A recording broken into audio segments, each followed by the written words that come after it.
Start now. So many people go, well, when I get things settled, I will do stuff for God. Guess what? Tomorrow never comes, because it's always tomorrow. And so you never get things settled, and you never start doing what God wants. And we looked at the importance of starting now. And today we're continuing by looking at not only starting now, but start where you are. Start where you are. Don't wait until you arrive at a place where you think, it's kind of like vacation.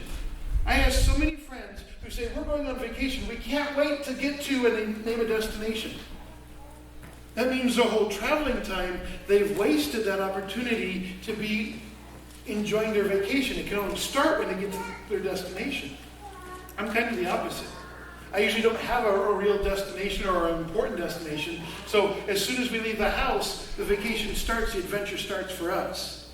And we wander everywhere. We go so many different places, and we try to stay off the main roads. That's the way I like to do it. Which actually reminds me of a poem. A poem that some of you have heard, some of you have at least heard part of it. It's a poem by Robert Frost, and it talks about the road not taken. And I want to start off by reading that, because we're not only supposed to start where we are, but we're supposed to start where we are on the road less traveled. And you'll understand what that means as we listen to this poem. It starts off like this. 2 roads diverged in a yellow wood. I'm sorry I could not travel both. And be one traveler, long I stood, and looked down as far as I could, to where it bent in the undergrowth. Then took the other, just as fair, and having perhaps a better claim, because it was grassy and wandered near, though as far as the passing there had warned them really about the same. And both that morning equally lay in leaves no step had trodden black. Oh, I kept the first for another day, yet knowing how many ways yet knowing how way leads on to way, I doubted if I should ever come back. I shall be telling this with a sigh, somewhere ages hence, 2 roads diverged in the wood, and I took the one less traveled. And that has made all the difference. And today, we want to start talking about taking the road less traveled and starting where we are. You cannot take the road less traveled if you don't start. There's many different ways of saying this, and some people go, well, a journey of 1,000 miles starts with 1 step. You have to start where you are. And that's the truth. If you look at being on mission, we not only have to start now, but you have to start where you are. Don't wait until you are, quote unquote, prepared. Start now. Don't wait until you are mature enough. Some of you will never get there. I'm not including myself in that. Okay, we won't go there. But we come up with all these excuses why we can't start now.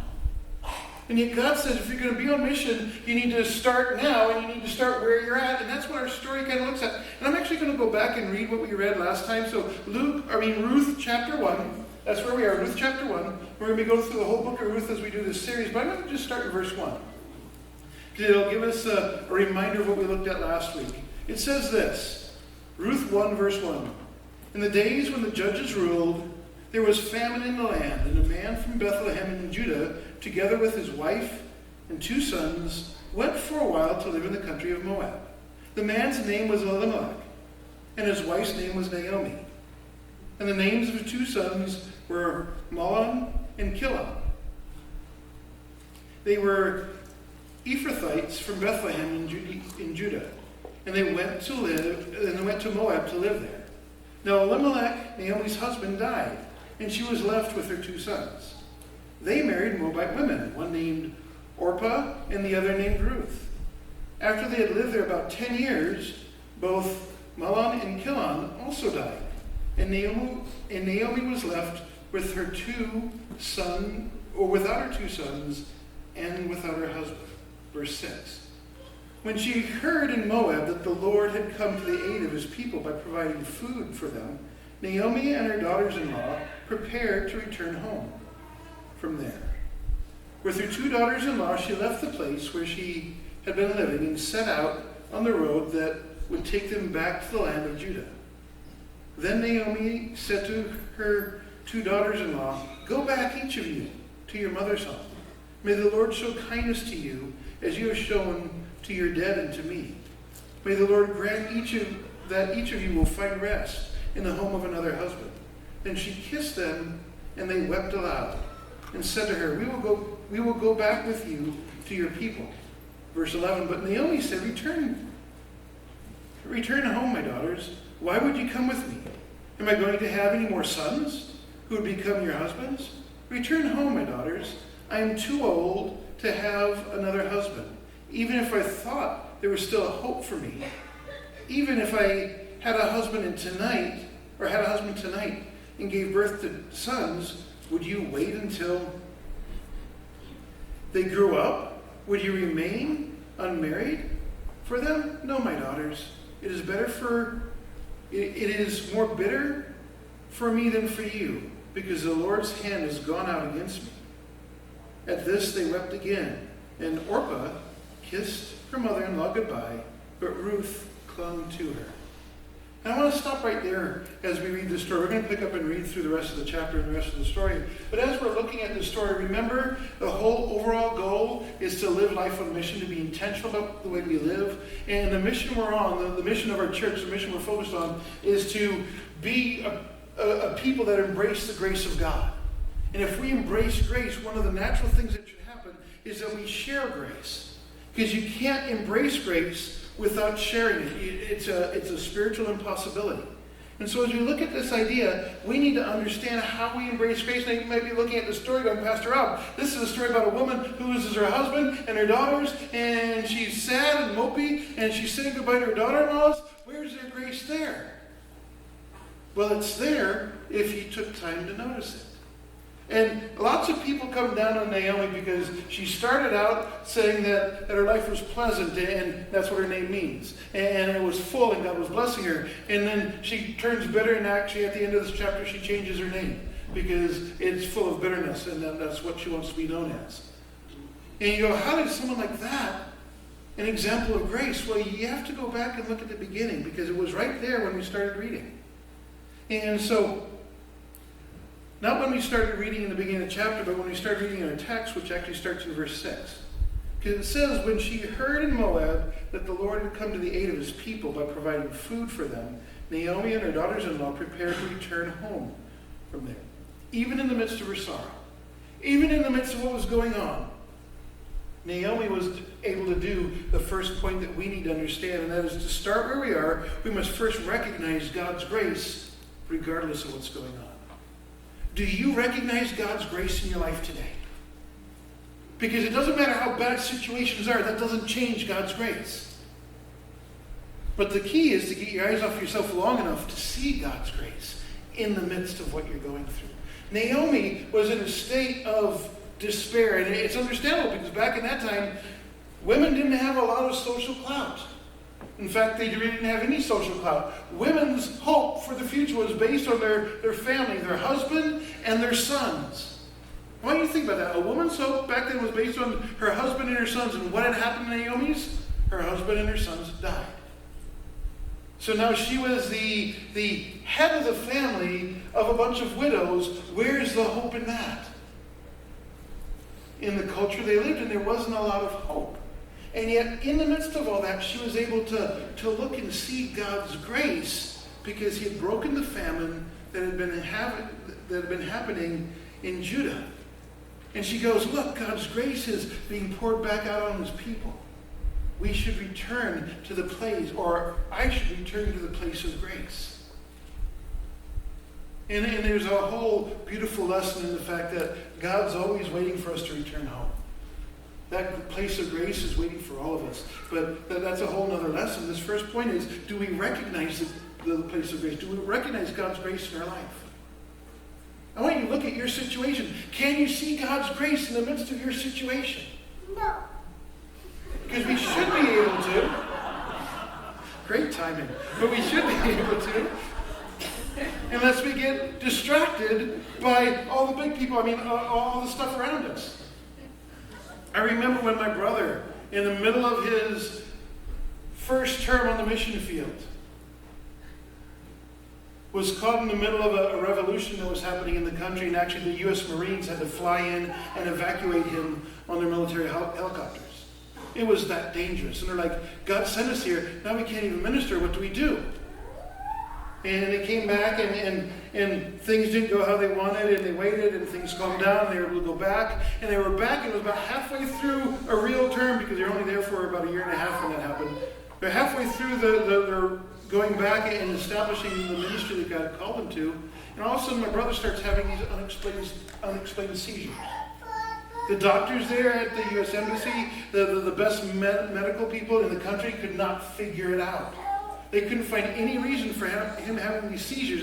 And they were life-changing, day-stopping seizures that left him just completely drained and not able to do anything. And so after discussing with the missions board and everything that was going on, they said, well, you need to come home to the States so that we can figure out what's going on. Now, I want you to think about it. This is their second attempt to establish the ministry that God's called them to. The first one was interrupted by a coup that they had to be airlifted out of there by the U.S. Marines. And this one is coming to a screeching halt because of medical problems. They're like, where is God in the midst of this? They're having a problem looking for God's grace. They didn't see it until they got back to the States. When they got back to the States, as Phil was going through his treatment and they were finding a place to live, Robin was able to spend time with her mom. And before Phil's situation got fixed, Robin's mom had a massive stroke and was left paralyzed. And she didn't end up living very long, but because of what God was letting happen to Phil, they were back in the States and they could spend time with Robin's mom before she passed away. And all of a sudden, they go, now we see God's grace. He allowed this to happen so that we could be here for this situation. If we're willing to look and get our eyes off of ourselves, our situation, we will eventually see God's grace. But so often we don't start down the road less traveled because we never recognize God's grace in the midst of what's going on. It doesn't have to be bad things. It could just be we're really busy and life is really good and we have to just keep living life, keep doing what we're doing, and we miss the grace of God in the midst of it all. And it's a good reminder for all of us. We need to get our eyes off of ourselves on a regular basis and get our eyes back on God on a regular basis so that we can see His grace. We may never understand why God's letting things happen until it hits us in the face really hard. Whoa, this has happened so that I can do this. Isn't this amazing? God is so awesome the way He works it out. But we have to get our eyes off of ourselves. Naomi, in spite of everything that was going on, was able to see God's grace in the midst of what was happening.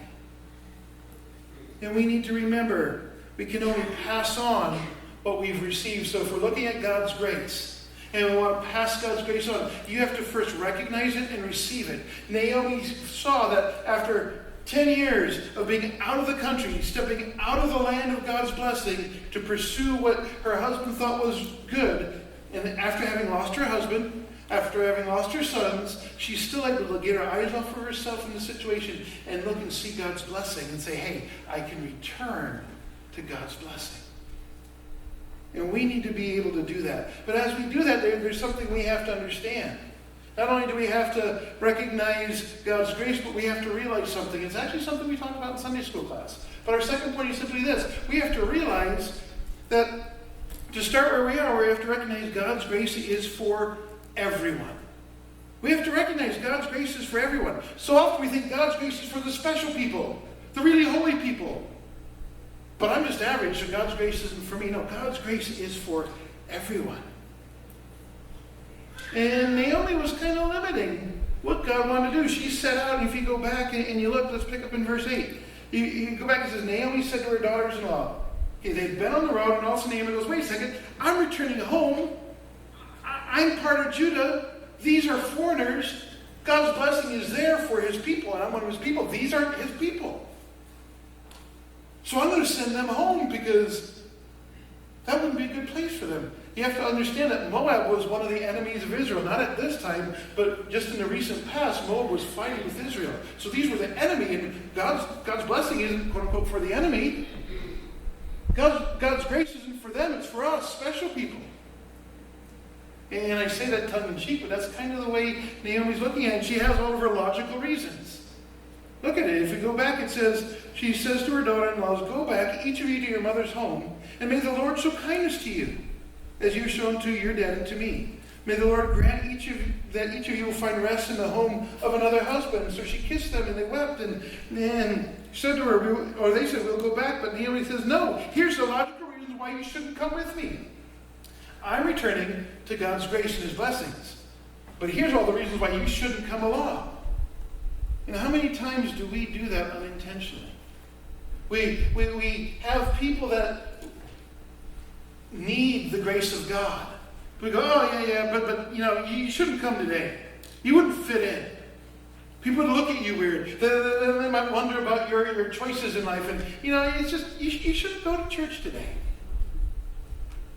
And maybe you've never actually said that, but how many of of us have neglected to invite someone because we think they might not fit in? The specific group we were looking at today in Sunday school is, how do we witness to the homosexual community? And the truth is, most of us have a relative in our family that is homosexual. How many times have we brought them to church? "Oh, they came to visit me, but they wouldn't really be interested in going to church. We're religious and they're not." So God's grace isn't for them? I'm just trying to make it real to us, because here what's Naomi's problem? But if we apply it to us, we're just doing what's logical. They wouldn't want it. And we have all these reasons not to include them in the grace of God. And as we look at that, often we do this, we judge who should receive God's grace. But we have to understand that God's grace has never been limited. It never will be limited. And so we shouldn't be the limitation on God's grace. And so we have to remember that we're not to judge who receives God's grace. God is the judge of that. He says, "My grace is for all." I want all to be saved so that none perish. That pretty much includes everybody. So we shouldn't exclude anybody. But usually this judgment happens based on whether we think they're good enough for God. Good enough for a church. I'm sorry, if they're living and breathing, they're good enough for God and they're good enough for a church. I had a friend who wouldn't fit in and blend in with our church at all. If he was here, you'd know it. Because he would have ridden up on his motorcycle, which isn't quiet. He would have taken off his helmet, and you would have noticed him immediately by his hair. Beautiful shade. I don't know what shade it is now, but a beautiful shade of something unnatural. In about an 8-inch mohawk. Now, how he gets to stand back up after the helmet, I don't know. I have not asked him. And he has a few tattoos and a few piercings. And if he was ever in the area, I'd invite him just to see how we respond to someone like that. A big, nasty-looking, quote-unquote, biker punk. It's a weird combination, biker punk. But that's who he is. The thing is, I've known him since I was right out of high school. I went to Bible school with him because he's in my classes as he learned what it took to be a pastor. And he's continued to minister for God, but you would never guess it by looking at him. And he doesn't fit, so he shouldn't go to our church. Maybe someone like that could go to Real Life, not for First Baptist, because we're First Baptist. Let's get over ourselves. We are a life-saving station. That's what God designed every church to be. We're a place of hope, or a place filled with his grace. We're supposed to pour that grace into anyone who walks through our doors, anyone we encounter. And so you could be here and not out of rebellion or obnoxiousness, but because of your status in life, maybe you haven't been able to take a bath for 2 weeks because you don't have a place to live. It doesn't matter. You'd still be welcome here. You'd still be welcome at potluck after church today because God brought you here and we want you here. You might be struggling with drug addiction. Guess what? God loves you and we love you too. And we're here to help by walking beside you as God's grace comes into your life and sets you free. That's why we're here. Let's stop judging people and saying they're not good enough. If you use my standards, not many of you qualify because you're... Well, as I'm looking around, no one has a real beard. And Gary's really close. I know he can grow out scruffy, but most of you can't grow a beard, so you don't qualify for the bearded Baptists. And then most of you have hair, so the bald-bearded Baptist, I mean, I'm one of the only bald-bearded Baptists, so the rest of you can go home. Kidding. I don't want you to go home, but we can be that ridiculous. They don't dress good enough. I can't believe they don't look like, they don't talk like us. They shouldn't be here. I mean, what's their problem? They don't drive the right cars.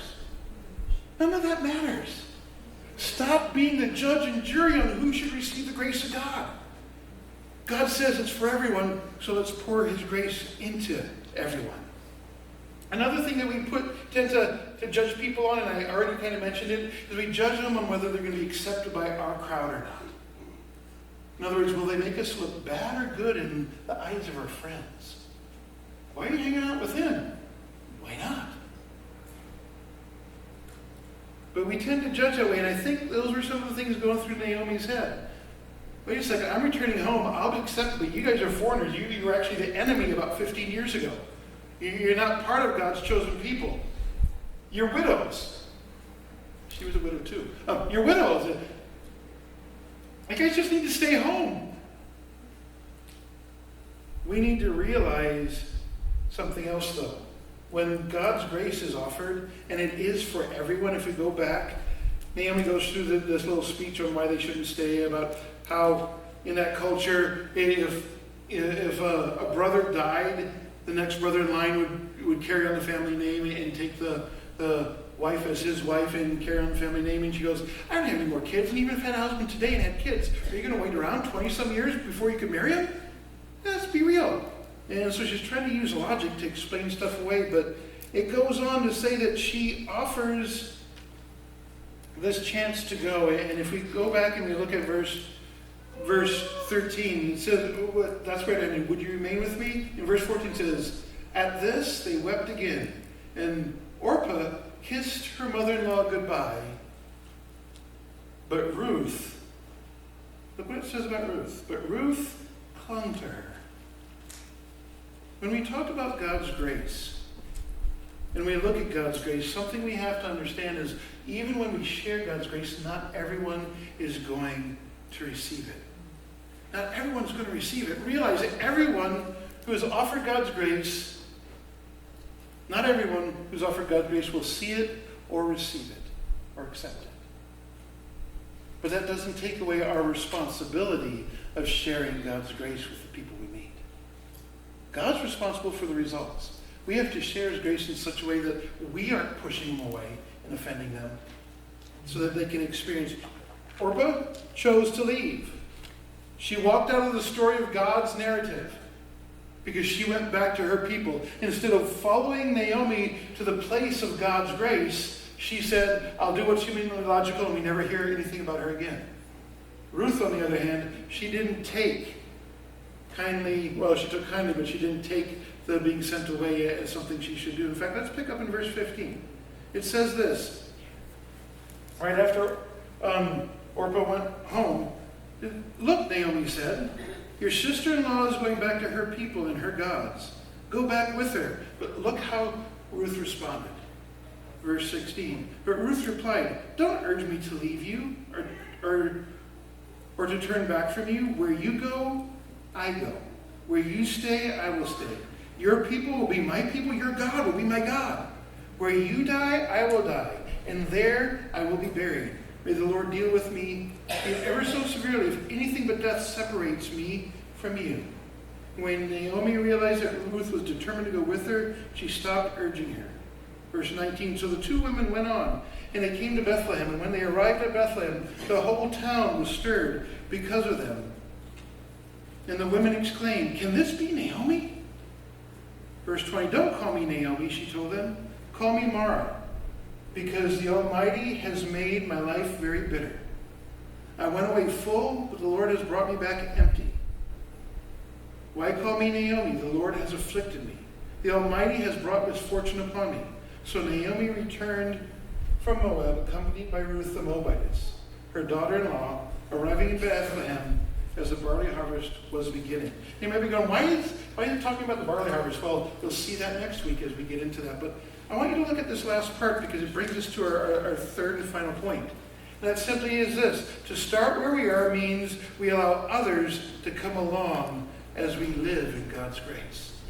I want you to think about that. To start where we are means we let others come along as we live in God's grace. It's about doing life together. You want to know how to share God's grace with any person? I don't care about their background. I don't care about their education. I don't care about their gender. I don't care about where they're from, their nationality. I don't care about their religious beliefs. If you want to share God's grace with someone, let them become part of your life. Because if you are being filled with God's grace, and that's a premise, that we embrace grace and we're filled with God's grace, and they're part of your life as you're being filled with God's grace, it will automatically be passed on to them. You won't have to look for opportunities to teach and preach. They'll ask you why you're being different, and you can share with them about your relationship with God. They'll wonder, why is this happening? And it seems to work out for you. You can say, that's the grace of God. It doesn't mean my life's easier. It just means He helps me get through these situations where I don't get all stuck and bogged down.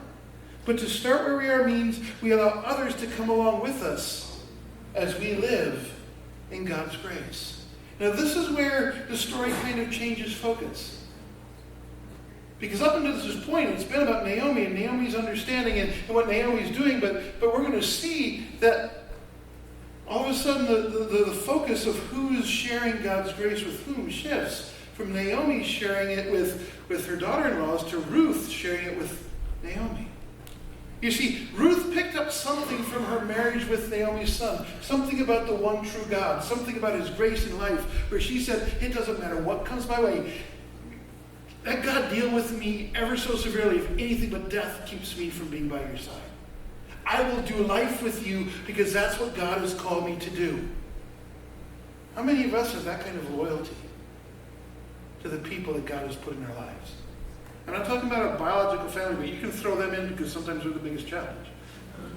But I'm talking about the other people in the church. How many of us have that kind of loyalty that we are going to do life with you, whether you want it or not, because we know God has put us together and we're going to walk through the muck with you.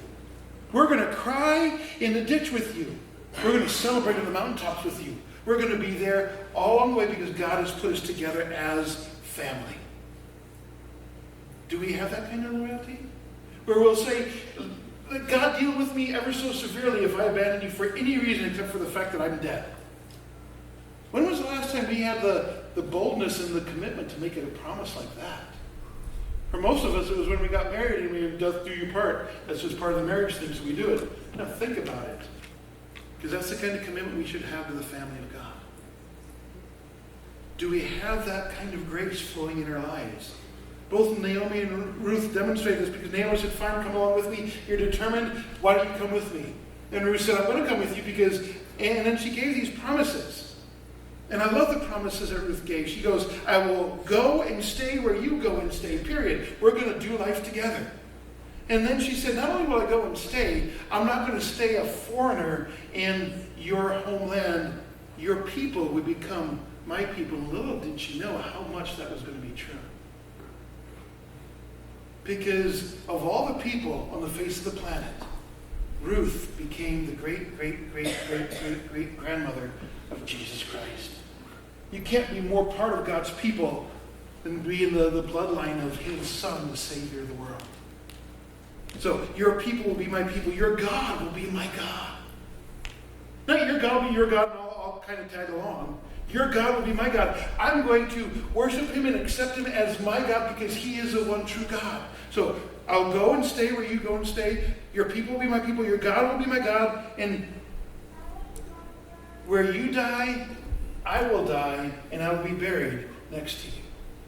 That's a loyalty. That's a commitment. That's showing God's grace because she'd been blessed by this relationship with Naomi's son. And she'd been introduced to the one true living God. And she goes, that has to overflow for me and you need to be taken care of whether you want to admit it or not. So I'm going to hang around and I'm going to take care of you. Now, how many of us are in that situation? Now, I'm talking about the willingness to take care of, but we need to be taken care of. We need someone stubborn enough to say, I'm going to take care of you regardless of whether you want it or not. I'm here, and this is the help you're going to get. I'm not asking, I'm just telling you this is the help you're going to get. Now, we don't have to be obnoxious about it, but we need that kind of love. We need that kind of grace flowing through our lives. And the neat thing is, Naomi accepted this. I want you to think about it. Naomi accepted this. She was the leader. She was going to her hometown. But she said, what you are offering me, the grace you're offering me, I will accept. And that brings us to one of the little points we need to understand. And this is one of the toughest points. We must regularly, or we must be equally willing to give and to receive God's grace. I would say hands down in this church, there are tons of people who are willing to give God's grace. Oh, you need a need? Just tell me and I'll help you out. You want help with something? Tell me, I'll help you out. I'll be there for you. Okay, but I want to turn around and help you. Oh, I don't need any help. We got this covered. We can manage on our own. Then you're not embracing grace.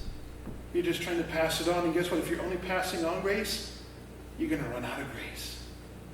I have money in my wallet. I gave some in the offering. I could pull out my wallet and give money to people. Let's see, how much could I give to people? Not very much. Someone pulled past it. No, I'm kidding. I have 2 more bills here. I could give 2 people. And guess what? When I give to 2 people, my wallet will be empty. Except the receipts I kept. And I will not be able to give any more money until I fill the wallet back up. That's the way it is with our grace. If we're only willing to give grace away and we never receive it, we will drain ourselves of the grace of God. Aaron was talking about Rachel got to a point where she was just completely empty, crying on the floor because she had nothing left in her. That's what I'm talking about. And that's not a good place to be. That was a place of brokenness, saying, God, I need you, and I don't know how to fill myself back up, but I need to be filled because I want to give, but I can't give because there's nothing left to give. A little more practical illustration. How many of you like to drive with the gas gauge on the E or lower? Okay, most of us don't. There's only someone who, we won't go to that. Now, I know some people go, well, after a quarter tank, you better fill it up because you never know when you're going to have to go on a long trip. I'm thinking, wow, you fill up that often? I got in the car to take my daughter to get something yesterday, and then I had another thing to do. I'm going, well, we'll just hope we get to the gas station before we break down, because if we break down, we're going to be in the middle of nowhere with 3 little kids in the car. Because it was on the E. I'm like, well, let's see how far we can go. Woo! It's an adventure. Thankfully, God got us to where we need to go and to the gas station, and we're all good. But most of us don't like to be there, because with cars, when they run out of fuel, they stop working. And it's not a pleasant place to be in a car that's stuck without fuel. It's not comfortable. And if you try to move the car, it's very hard and difficult. It becomes a huge burden. And I want you to think about that in regard to our spiritual lives. It's not comfortable to run out of the grace of God because we're not letting ourselves be filled up. And we don't just stop going, okay, I need to wait till we get spiritually filled again. No, all of a sudden life becomes a burden. It becomes a hassle. Not only to us, but to anyone else around us. How many of you have stopped to push someone out of the intersection that broke down the middle of the intersection? It's a hassle. They're thankful that we do it, but it's still a hassle. We don't want to become spiritual hassles, but the only way to do that is let God pour His grace into us. And who knows who's sitting around you is going to experience the grace of God? Hudson. Who knows?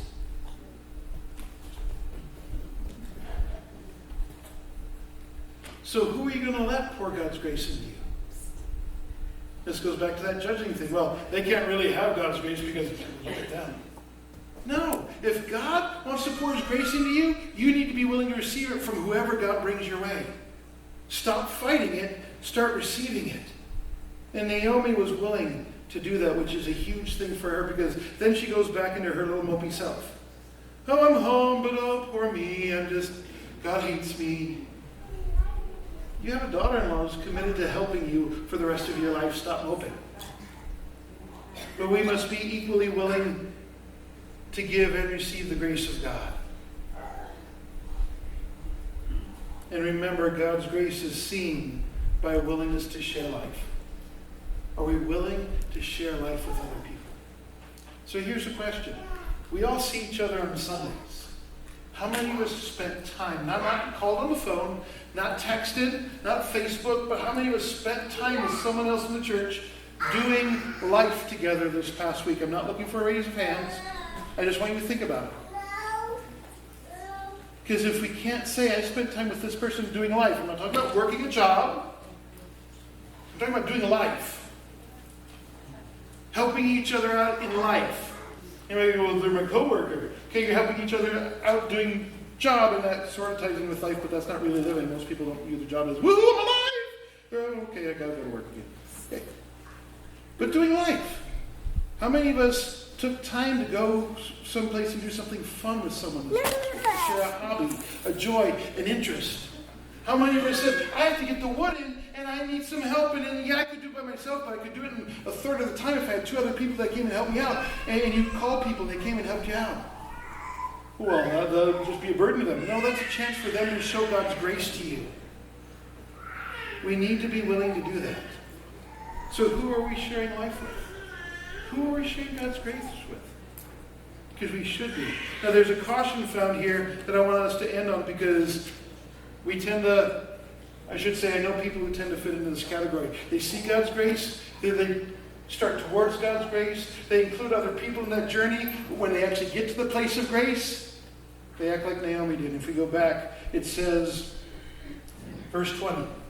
Look at this. The people are excited. They're amazed. Can this be Naomi? It's been over 10 years. Can this be Naomi? And look how she responds. Don't call me Naomi.